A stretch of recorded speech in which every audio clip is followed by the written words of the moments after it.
Hi there. In this video, we'll have a look at how to use the Dell TechDirect file upload portal.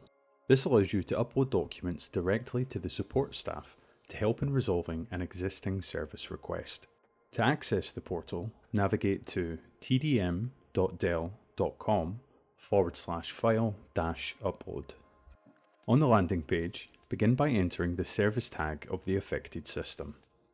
If the service request doesn't have an assigned tag, you can simply enter dummy and click on verify.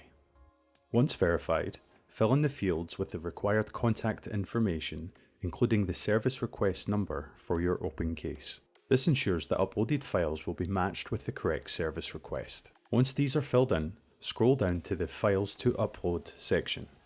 You can upload a total of 5 files at once, which can include things such as system logs and screenshots. To upload, click on Upload Now.